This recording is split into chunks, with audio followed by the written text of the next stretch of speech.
নমস্কার, food life love চ্যানেলে আপনাদের সকলকে স্বাগত। প্রচণ্ড হাঁসফাঁসানি গরম পড়েছে আমাদের এদিকেও, তাই জানেন আপনাদের ওদিকে কীরকম গরম আমাকে জানাবেন তো। এত গরম, প্রতিদিন পাতলা মাছের ঝোল খেতেও আর ভালো লাগছে না, আর সবজি তরকারি তো আর ভালো লাগছে না।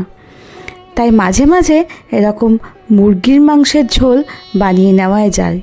খুব হালকা পাতলা করেই বানাচ্ছি। আজ বানাচ্ছি মুরগির মাংসের পাতলা ঝোল। এখানে আমি 1 কেজি মতো মাংস নিয়েছি। মাংসটাকে ধুয়ে পরিষ্কার করে জল ঝরিয়ে নিয়েছি।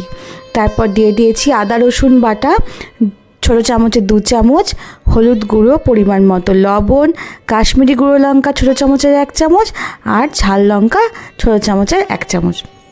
তার সাথে দিয়ে দিয়েছি বড় চামচের 4 চামচ মতো সর্ষের তেল। আপনারা সাদা তেলটাও ব্যবহার করতে পারেন, তবে আমি এখানে সর্ষের তেলটাই দিয়েছি। দিয়ে খুব ভালো করে মেখে নেব। এই ম্যারিনেটটা কিন্তু খুব ইম্পর্টেন্ট স্বাদের জন্য, যাতে খুব ভালো করে মাংসের মধ্যে লবণ ঝাল সব কিছু ঠিক মতো ঢুকে যায়। এটাকে ম্যারিনেট করে ওই 1 ঘন্টা মতো রাখলেই হবে, বেশি রাখতে পারলে আরও ভালো। আর একটা মশলা বানিয়ে নেব। এখানে দেখুন ছোটো সাইজ একটা পেঁয়াজ কুচি করে কেটে নিয়েছি, আর দিয়ে দিয়েছি মাঝারি সাইজে 2টো টমেটো। তার সাথে ছোটো চামচের 1 চামচ গোটা ধনে, আর ছোটো চামচের 1 চামচ গোটা জিরে। তার সাথে 4টে শুকনো লঙ্কা, আর কালারের জন্য দিয়েছি এখানে আমি 4টে মতো কাশ্মীরি গুঁড়ো লঙ্কা। তবে এই কাশ্মীরি লঙ্কাটা দিলে না রঙটা খুব রিচ লাগে। আপনারা যদি না চান ওরকম লাল লাল ঝোল, তাহলে কাশ্মীরি গুঁড়ো লঙ্কাটা আর দেবেন না। তাতে একদম হালকা পাতলাটা না রঙের জন্য আর রিচ লাগবে না। এবার দেখুন ডুমো ডুমো করে আমি কিছুটা আলু কেটে নিয়েছিলাম, সেটা হালকা করে ভেজে তুলে রাখছি। খুব বেশি ভাজার দরকার নেই।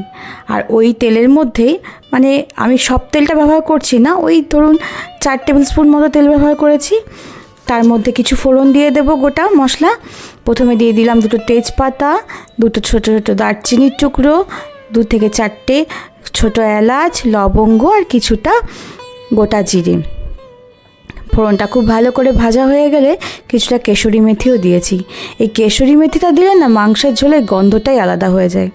এরকম ফোড়নের উপর পেঁয়াজটা যখনই দেবেন না, দেখবেন তার গন্ধে গোটা ঘর মম করছে। এবার পেঁয়াজ কুচিগুলোকে দিয়ে, প্রথমে পেঁয়াজ কুচিগুলোকে আমি খুব ভালো করে একটু নাড়িয়ে চাড়িয়ে নেব। আর তার সাথে খুব অল্প পরিমাণে একটু লবণও দেব। তবে খেয়াল রাখবেন মাংস ম্যারিনেট করার সময় কিন্তু আমি অনেকটা লবণ দিয়েছিলাম, তাই আপনারা আন্দাজ করে দেবেন, খুব বেশি দিয়ে ফেলবেন না একবারে। খুব অল্প করে লবণ দিয়েছি যাতে পেঁয়াজটা খুব ভালো করে তাড়াতাড়ি একটু ভাজা হয়ে যায়। এটাকে আমি একদম লাল লাল মতো, মানে মুচমুচে হওয়া মতো ভেজে নেব। পেঁয়াজটা যত ভালো করে ভাজবেন মাংসের ঝোলের স্বাদ ততই ভালো আসবে। দেখছেন কতটা লালচে লালচে করে ভেজে নিয়েছি। এরপর দিয়ে দেবো এখানে ছোটো চামচে 2 চামচ মতো আদা রসুনের বাটা, আর তার সাথে যে মশলাটা আমি মিক্সিতে বেটে রেখেছিলাম, মশলাটা দিয়ে খুব ভালো করে কষিয়ে নেব, যতক্ষণ না কাঁচা মশলার গন্ধ চলে যাচ্ছে আর তেল ছেড়ে ছেড়ে আসছে। খুব ভালো করে মিশিয়ে দিয়েছি। এর মধ্যে আমি ছোটো চামচের 1 চামচ হলুদ গুঁড়ো অ্যাড করে দিলাম। দিয়ে আর একবার ভালো করে মিশিয়ে নিয়ে এটাকে আমি প্রায় 10-15 মিনিট ধরে কষতে থাকবো।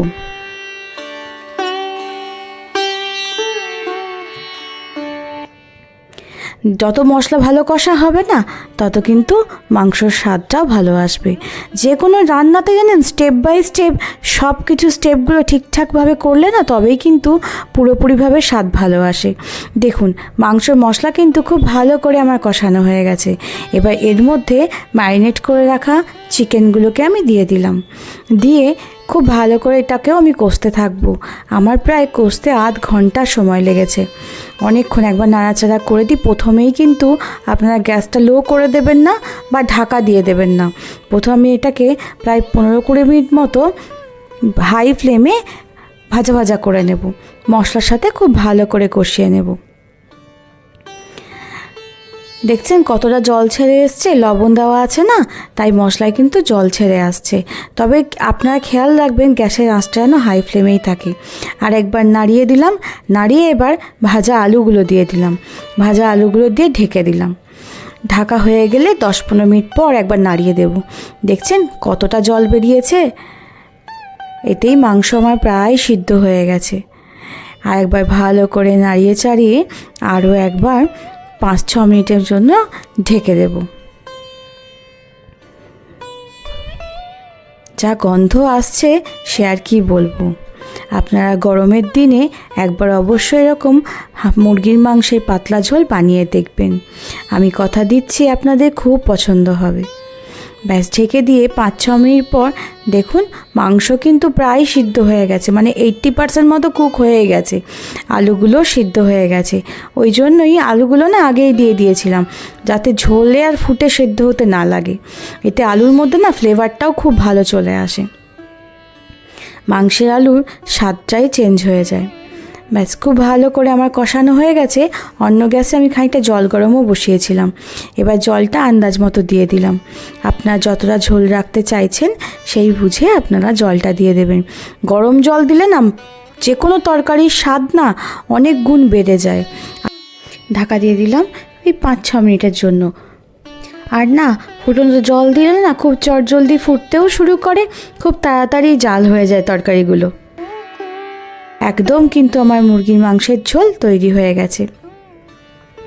একবার নাড়িয়ে চাড়িয়ে এর মধ্যে আমি কিছুটা মিষ্টি, অল্প একটু মিষ্টি দেবো, কিছুটা নয় খুব সামান্য মিষ্টি দেবো, যাতে লবণের স্বাদটা ভালো আসে। আর তার সাথে দিয়ে দিলাম খুব সামান্য 1/2 টিস্পুনও নয়, তার থেকেও কম গরম মশলা গুঁড়ো আর কিছুটা ধনেপাতা কুচি। তবে ধনেপাতা কুচিটা যদি আপনাদের পছন্দ হয় তবেই দেবেন, না হলে আপনারা স্কিপ করে দেবেন।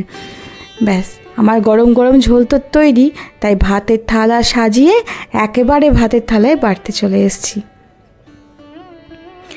আমার ভিডিওটা যদি আপনাদের ভালো লেগে থাকে তাহলে অবশ্যই কিন্তু একটা লাইক করে দেবেন। আর আমার সঙ্গে বন্ধু হয়ে থাকতে শেয়ার এবং সাবস্ক্রাইব করতে কিন্তু একদম ভুলবেন না। সবাই খুব ভালো থাকবেন, সুস্থ থাকবেন আর সকলকে ভালো রাখবেন।